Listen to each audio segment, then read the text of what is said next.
घर में नई बहू आई है, सब ठीक तो है? गृहस्थी ठीक चल रही है ना? जब उसको पूछा तो उसने बड़ा महाराज रोने वाला चेहरा बनाया और बोले कि अब क्या बताऊं तुझे, बस इतना समझ ले घर में बहू क्या आई है, आफत आई है, अब ज्यादा क्या बोलूं।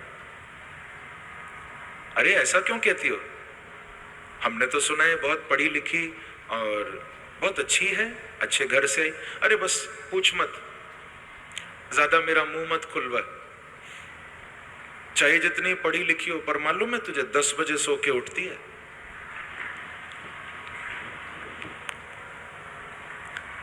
दस बजे से पहले नहीं उठती। और अब ज्यादा नहीं तुझे बोलूंगी, इतना समझ ले 10 बजे तो सो के उठती है और बेटा चाय बना के देता है। महारानी है, कोई काम नहीं करती,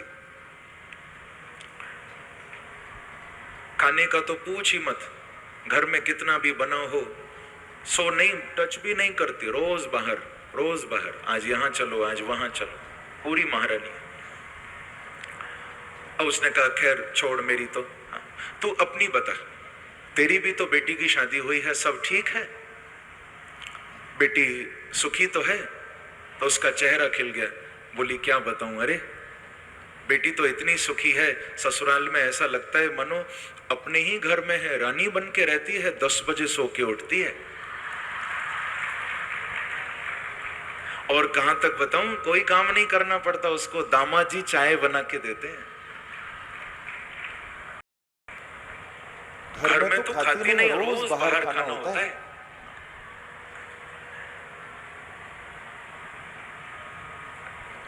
बंधुओं, हम इन्हीं चक्करों में पड़े रहते हैं केवल।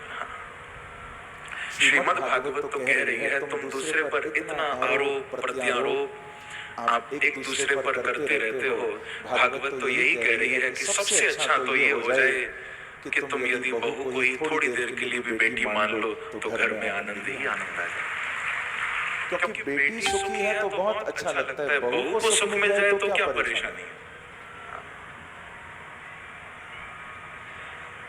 तो ये सब कथाएं जो हैं, ये तो मैंने एक लौकिक बात कही, पर वास्तव में ये जो हमारे सद्ग्रंथ हैं, ये कहीं ना कहीं हमको दर्पण जरूर दिखाते हैं,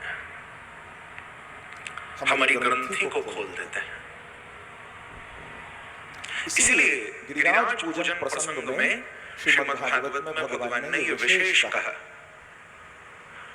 कि कर्मणा जायते जंतु कर्मणैव विलीयते, सुखम दुखम भयं क्षेमं कर्मणैव विपद्यते। भगवान ने विशेष रूप से इसीलिए कहा कि आप मेरी पूजा मत करो।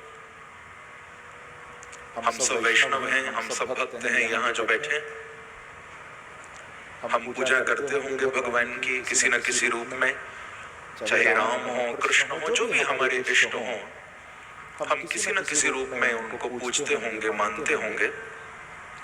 लेकिन भागवत में प्रभु कह रहे हैं कि आप मेरी पूजा मत करो। फिर क्या करें? प्रभु कहते हैं कि मेरी पूजा करने का अधिकार उसको ही है, मंदिर में आकर मेरी पूजा वो ही करे, मेरे विग्रह को वो ही आरती उतारे, वो ही स्नान कराए, वो ही भोग लगाए। कौन? भगवान कहते हैं जो मंदिर से बाहर निकलकर भी पूजा में लीन रहता है, जो मंदिर से निकलकर भी पूजा में ही रत रहता है।